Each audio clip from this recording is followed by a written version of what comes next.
Okay, tell us your name My and name, tell us your name and your relationship to me. you're my nephew, right? Well, my name is A.C. Jones Jr., and you're my nephew, my oldest one. And what year were you born? I was born in 1950, March the 20th.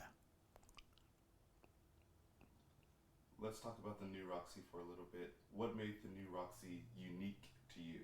Oh, the unique part about it to me was on the weekend we had somewhere to go at all times. You know, on a Friday, Saturday night, Sunday night. You know, it wasn't that much to do Monday, Tuesday, Wednesday, Thursday. No, go to school, get your homework out and everything. Then wait on the weekend.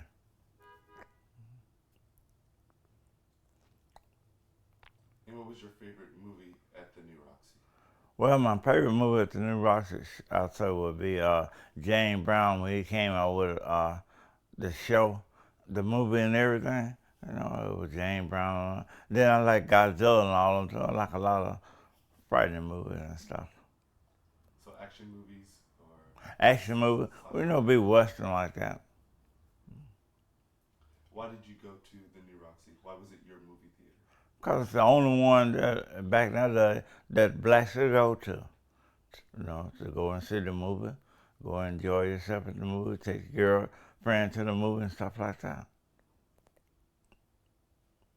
And how are you connected to the new Roxy? Oh, by my father used to clean the theater and everything. And then I learned how to run the projection booth up there from a man named Mr. Buster. He taught me, you know. And so I wanted to make sure I had a job when I got out of school. And then while I was in school. Aunt Ann told me a little bit about you being taught how to use the projector, and it meant that you got to work in the movie theater, and you Right, didn't have to work in the field picking cotton. right. That's it. That's it. I learned how to run the movie projector, you know. Because Mr. Buster died, so I took his place by running the movie projector. I enjoyed that though. I learned a lot. Enjoyed that. I never will forget it. What was it? What was it like doing the projector? Like what's involved? I was involved and had two of them in there, one on the right, one on the left, you know. And then you always, I always got there about an hour and a half early before the theater opened up, so I make sure everything was all right. See what I'm saying? Didn't want it to break down. If it did, then I know how to fix it, film and everything. It's really educational, you know. That's a good job. To beat the winter time, you know. I was always at school too, you know, and sometimes then winter time was warm. So it was nice. I'm thinking about you being a teenager doing the projector. Was it cool? What did other people think about it? Oh, a lot of them, you know, will come upstairs and speak to me and everything like that, and ask me what I'm doing. I say I'm working right now. I'm trying to make a little money. Yes, indeed. I enjoyed that though. They come and see about it. And I had a girlfriend. She always come there and sit with me, and till the movie's over and stuff. Had a good time. Sweet. What do you think your viewing experience watching movies there? What made it different from white people going to the Paramount? Well, different. All we was all together, so you knew everybody. You know, you know they're gonna be there and they're not gonna be there. If they were sick, they'll let you know and everything. So you mean all of the people in the neighborhood or all of your Right, and friends? people in the neighborhood, friends and stuff. You know, I had a lot of friends living in the brickyard. You know, a lot of them live in the round yard. A lot of them live downtown like I did. You know? But it was real good though. Everybody know everybody almost. And you all went to the movies together? Yeah, always. Especially a good movie. Always. Always. We'll meet at the theater right there on El Sequino. That's right. And back in those days, El Sequino was real crowded. I'm talking about crowded on Friday and Saturday. It was real crowded. No traffic, number street traffic, walking up and down El Sequino. Why were people going there? What was there? Well, you had the movie theater there, you had the Palace drugstore there, and then you had Avery Henry drugstore. I used to work for Mr. Avery Henry. You know, I was the delivery boy. I worked behind the counter and everything. You know, we always come to meet at the drugstore before we go to the movie, enjoy some ice cream and stuff like that. You know, enjoy listening to the jukebox and everything. That's fine. How many people did you usually go to the movies with, typically? Oh, typically we'd be about 4 or 5 of us together. And we always meet up there at the theater. You know, we just be walking down the street, killing time, what we call it, and just going on about our business, trying to stay out of trouble.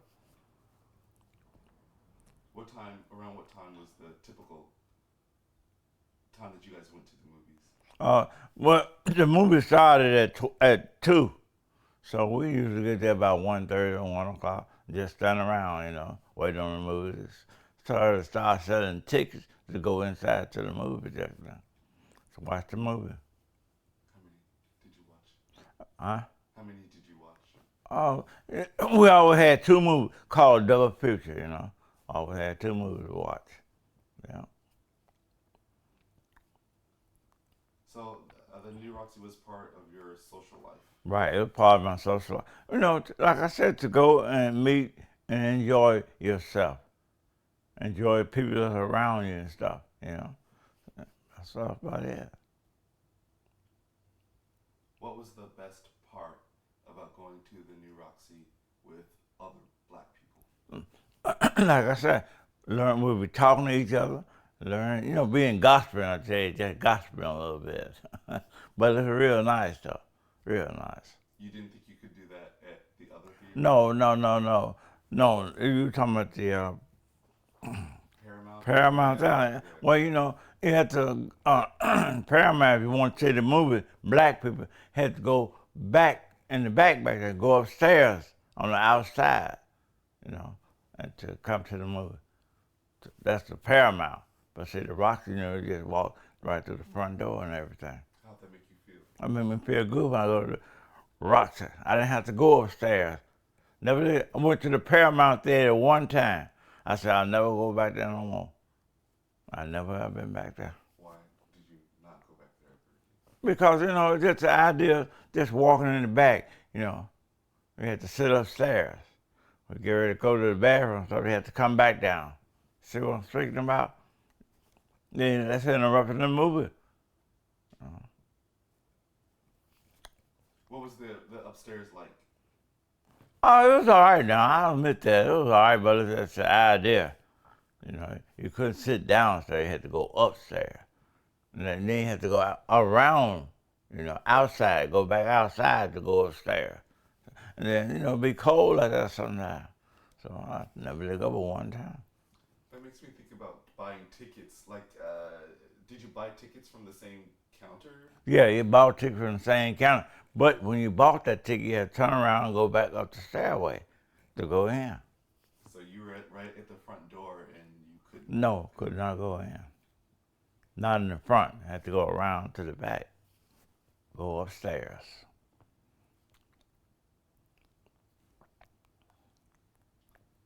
What do you think you learned about yourself at the new Roxy? Well, I learned how to, you know, respect one another. You know, and you don't have to do all the cursing, all the hollering at each other. Just talk in a low tone of voice. You know.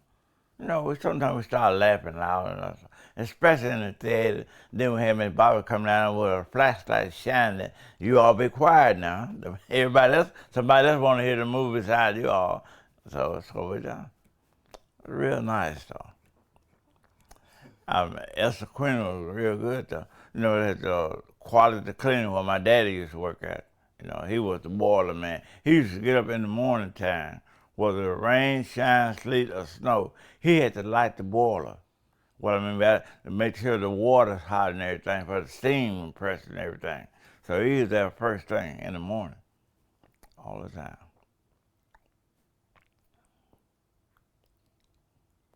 What is your favorite memory of going to the new Roxy? My favorite memory is learn how to run the projector machine.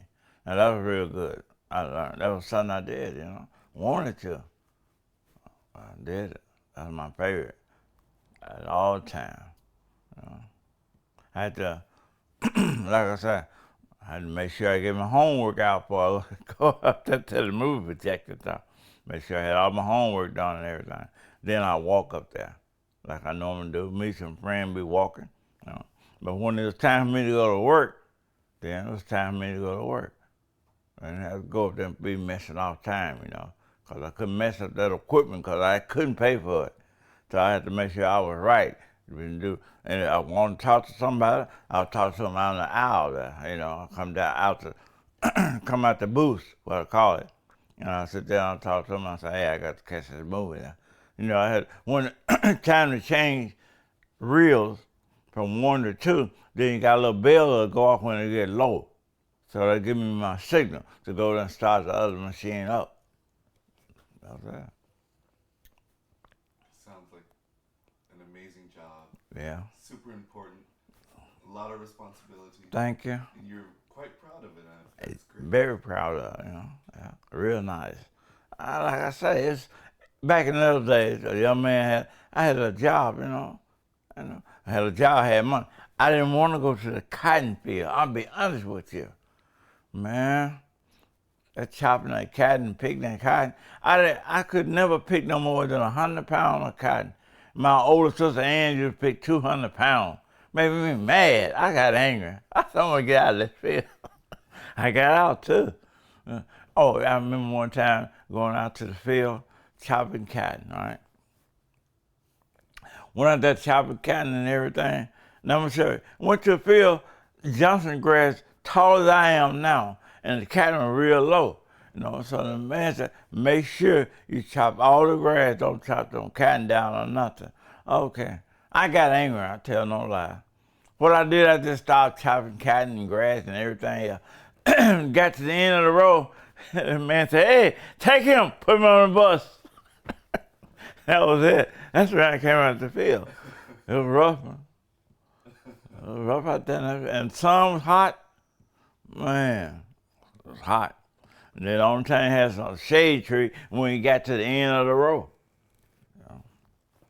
And picking cotton, man, I tell you.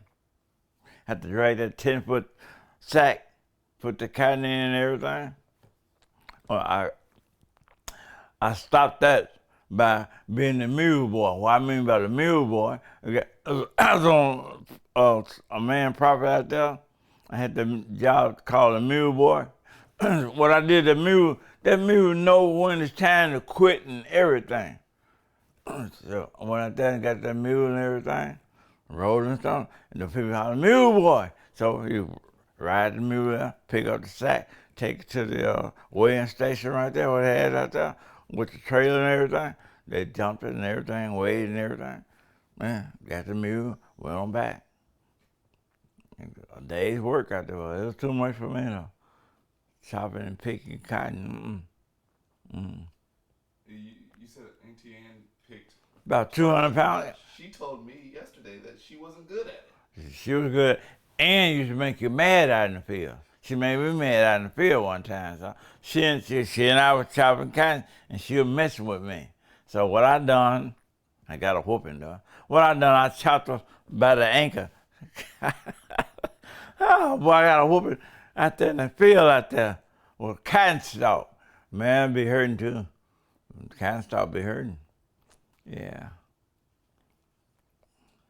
We had a barbecue a couple of days ago over at Aunt Ann's. Mm-hmm. Why was it important for you to be there? Well, the family, you know what I mean? So what we need to do, when I was coming up, we all got together and everything. So now I got a brother here, Curtis, he didn't make it. He said he was busy doing something. So I just told him, so what's so busy one day you cannot be with your family? You know what I mean? So he said he had something to do, so I left it alone. But you got to see a lot of other things. Oh, yeah. Mm-hmm. That's like you. Haven't seen you in a while. San Francisco, shall I say. Yes. Then I got a lot of my son, Marcus, my only son that I have. He in Texas. He drives tractor trailer trucks, so I hardly ever see him. He might call every now and then. He called me on Father's Day and my birthday. And he don't call until he needs something. Yes, indeed. And then I got my sister daughter Jenny. She up there in Rock Island, Illinois. I'm staying with her daughter and everything. So I got a lot of nieces down here too. Nieces and nephews and stuff. Most of my nephews, I don't know where they are. They pick up and go, young men, you know. So they don't move around. Right. My brothers are all we're all over the place. We're trying to get one Jones in every state, I think. But I'll be honest now, you cannot sit at home and see things. You got to get up and move around. So I always tell, when I was in the military, I always tell young guys when I come out of the military, I said, you got to leave Clarksdale and get in the military or something and learn to see something. Cities, you know, states and all that.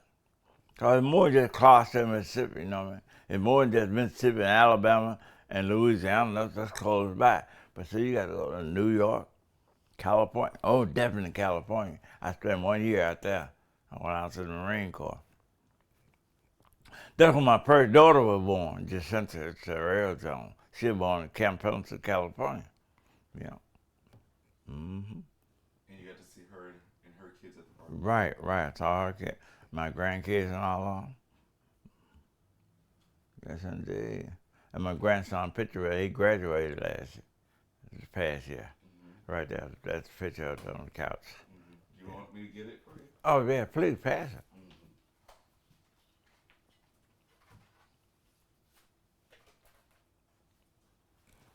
All right, thank you.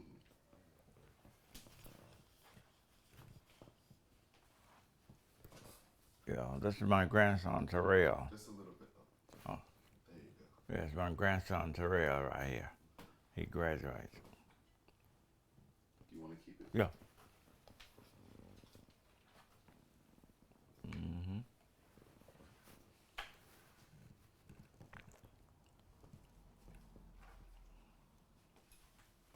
Tell me, what makes you the most important member of the family? Well, I'm the oldest. Well, I'm the oldest boy. I'm a man, shall I say. I'm the oldest man, you know, and the oldest child, the woman. So, you know, trying to carry on a little bit where Daddy left off. You know, just be trying to talk to them, let them know it's easy to find trouble, but it's hard to get out of trouble. You know, trouble is something else. And then, you know, I'm like this. I try to stay out of jail. You know, and what I mean by that, the jailhouse don't call you number of money. In there and out of there. Cost you money. So let's stay out of jail, stay out of trouble. I try to tell all my brothers and nephews and all of them, you know, stay out of jail now. I told my son, I said, look, I'm not coming to the jailhouse no more. If you get in jail, you get yourself out. Because I'm not coming to see you. I'm not going to send you nothing to put on you, and you pack it on your little book or nothing like that. Sit there, eat them thin bologna sandwiches if you want them. Ann was talking about how the new Roxy kind of helped with that sort of thing. It was a place for kids to go to stay out of trouble. Do you think so? That's right. It wasn't anything else to do for a child, you know what I mean? You know, with no playground like that, it was closed down. So when you had to go to the theater, you had somewhere to go. You know, meet each other. Yeah, it was real good though. It was a real experience, real good experience. Yes, indeed. And like I said, Elsa Queen at that time, it was crowded. Number of people walking up and down Elsa Queen, stopping at all the stores and everything. Shankham, A. Mays, all of them. Hamburger Cafe, all of them. Nice place. We're stopping for a second. Quentin? Yo. I'm just letting you know that it ran for 20 minutes and I stopped it and it was fine. And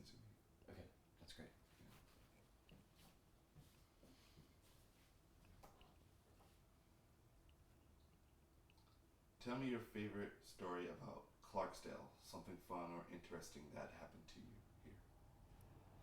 Oh, well, my favorite story is I was going with this young lady. Her name was Dorothy White, and we was in high school. And I called myself like her and everything. And at that time, she and I was talking. And so I was talking to another girl, and she came up there behind me and hit me in the head with a Coca-Cola bottle. Well, it hurt though. I, she started running. I started running. I couldn't catch her for nothing in the world. I'm glad I didn't know. But that's my favorite part right there. It was real nice though. You know how children do. You know, yeah, little boy trying to make an impression on the girl and all that. Just having a lot of fun, acting a fool. When you were growing up, what was your favorite thing to do in Clarksdale? Hmm? Your favorite thing to do in Clarksdale? Like I said, go to the movie and go to the football game or a basketball game. Now, I wasn't no good little boy all the time now. I'll be honest with you. When I went to Higgins there, I went to Higgins and I had drunk some wine and went upstairs. And it was hot, you know. I almost fell out. I had drunk too much wine. What it was, though, they used to drink that. Back in them days, they had that Morgan Davis that wine, MD. Yeah. I left that alone. I remember the story. Who was it that told? Grandma, or maybe it was Granddad, about you sneaking out of the house and Granddad. Oh, yeah. Oh, boy, I don't keep no secret of it. Yes, indeed. He had told me that I couldn't go nowhere, you know. I was on punishment. So what I done was, back in my room back there, I had raised the window up. And I know Daddy was on the outside there, the window. I was just trying to get out, right? So I almost got out, but he put me right back up in that window. Well, I left that window alone there. What? The house on 531 Paul Edwards Avenue. No, 521 Paul Edwards. 521 Paul Mm-hmm. Edwards was a big part of our lives. Yeah. I remember climbing that magnolia. Mm-hmm. Tell us why that place was a part of your life. Because I was born in they call it the oil mill out of there. A made that what it used to call. Then we moved from out of there to Paul Edward, 521 Paul Edward. They've torn the house down now, you know. So they didn't have that store called Lupinana store. And I'll just be honest with you. We all went in the store, right? So everybody went in the store, we were gonna take an apple or orange, right? So everybody had an apple or orange. My sister's daughter, Jenny, she had an onion. She brought back an onion. Well, I tell you the truth. I have to get to her and tell her this. Yeah. What was your favorite memory about 521 Paul Edwards? My favorite, just growing up on the street. We used to play tennis ball with your hand and everything. Had a tennis ball, and you know, on the concrete and everything. Played real good. I used to play jack with my sister now. Learn how to play jacks, all that. That's a good memory part, you know, when you're with your sister and brother and doing that. Then I play marbles all the. You know, I learned that marbles is gambling. You know what I mean? We used to draw a circle around, put your marble in there. You're playing two. Everybody put two marbles in there and everything. Everybody had different color marbles and everything. So we used to play marbles all the time. Marble, try to play a little tennis with your hand, stuff like that. We talked a little bit about Issaquena Avenue being really popular. What about Yazoo Avenue? Oh, Yazoo, you know, you had to get the Issaquena to go to Yazoo. But Yazoo, every most of them had a lot of clubs there and everything, you know. A lot of people get drinking and everything in there. Older people, you know what I mean? So if you want to hear some blues and stuff like that, just pass by Issaquena. And then Yazoo, something else. We went around around to a couple of places. We went to the Sunflower Bridge. Do you have Mm-hmm. anything Mm-hmm. you'd like to say about the Sunflower Bridge? Sunflower Bridge. Like I said, the girl I was going, she's living in Riverton. See, once you cross the Sunflower Bridge, you're in Riverton. Go to the red light there, make that left there. See, so you make the right. See, back in those days, white people live on that side over there. Then we live on the side over there. So we went over there, and that's nice, Riverton. Mm-hmm. And what about the crossroads? We went to the crossroads sign over. Oh, you talking about Port? You talking about right here? 961. Yeah. Mm-hmm. Yeah. Why is it important? Well, I heard that one man, I can't call his name, sold to the devil. Yeah, across that. Robert Johnson. Okay, 4961. That's right. They used to have a big magnolia tree there. See, they don't cut that down now. They got a little new one there. They got a sign and everything. you know, Highway 61, 61 and 49. Crossroad. That's what they call it all the time. I've spoken with A.N. Roxy, Mm-hmm. and his father built the Roxy Mm-hmm. and the new Roxy. Right. And he says that Clarksdale had 7 screens at one time. Mm. The Tyson, which became the Showcase, the Paramount, and the Delta. And the Paramount and the Delta were owned by segregationists. Mm-hmm. And that's why there was part of the reason why there was that alley, right? Right. And that stairwell in the alley. Mm-hmm. Then there was the Harlem, the Savoy, the Roxy, and the new Roxy, which catered to black people. Mm-hmm. And what can you tell me about those other theaters? Do you have any?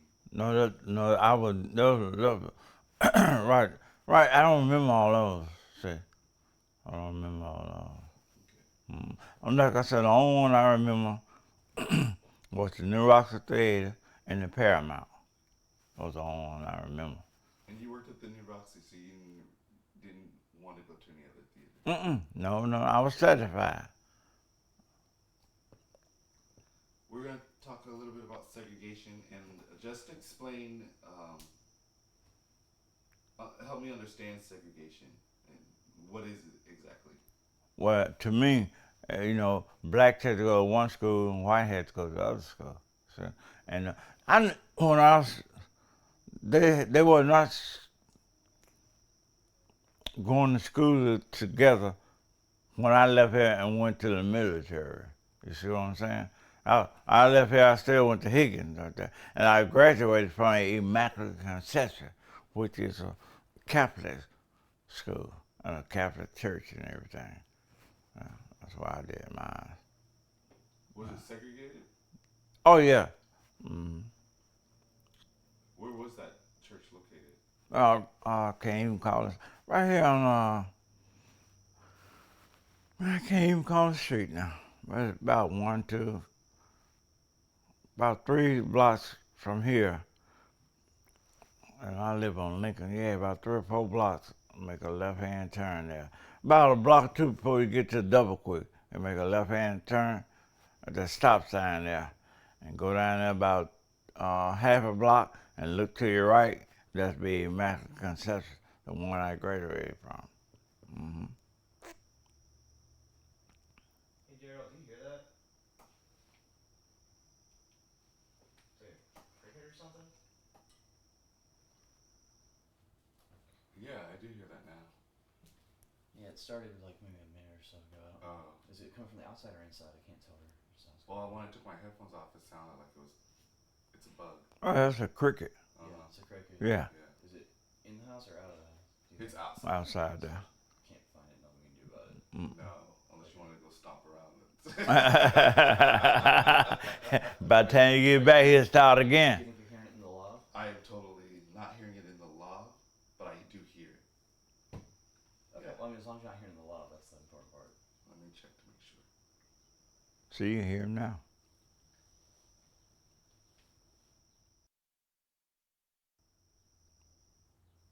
He's still going, right? He's still going. Did he take a break just now?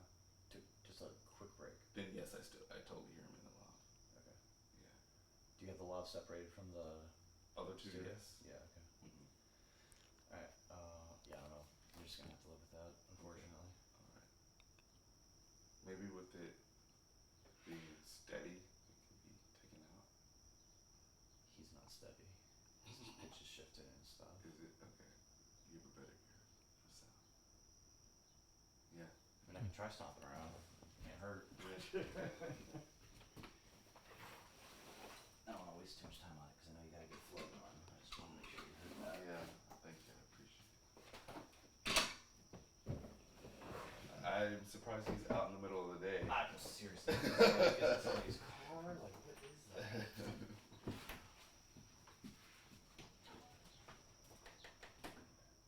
He'll keep the noise up all the time. Yeah. All the time, yeah. Do you think he's gonna find it? Can you stop? No. Mm-mm.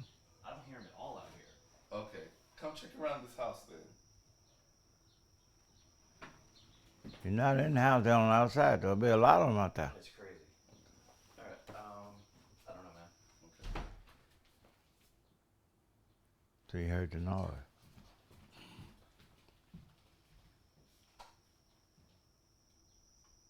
Oh yeah, that's definitely a cricket out there. Mm-hmm. Okay. Maybe talk about the cricket. Uncle, do you hear this noise? This humming? What is that? Crickets. Yeah. Yeah. Mm-hmm. Are they out? Are they out? They Like be outside there, yeah. they make this noise all the time. All the time, all the time. Day and night. To me, usually the sound like that helps me fall asleep. Oh,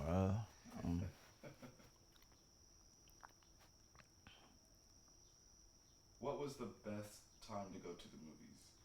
Well, the best time, like I said, be on the weekend, and then be at the last showing used to start at 9 o'clock at night. So a lot of people used to come at 9, you know, and the movie might last from 9 to 11. Then the closing time. And we close up and everything started cleaning up. My dad and sister and brother, we always cleaning up. What made going to the movies special for you? Like I said, just to get away. Something to do. You know, I was too young to go in the club. You know, I had Miss Bobby. Every time she catch you in the club, she knew you. And then she would want to whoop you or whatever. Then tell your mama or daddy that he was in that cafe. Right? So, you know, you had to go somewhere and do something. And when was the last time you went to the movies? Oh, man. Last time I went to the movie when I was in Memphis there, and that's been about 20-something years ago. I ain't been in a movie in a long time. You know, sit here and be watching TV, you know. You got the VCR, cable and stuff. You go and rent a movie or whatever, buy one at Walmart, whatever, you know. Then let's go on back and watch the movie. And Clarksdale has no more movie theaters. No movie theater. None that I know that's working. No movie theater in Clarksdale.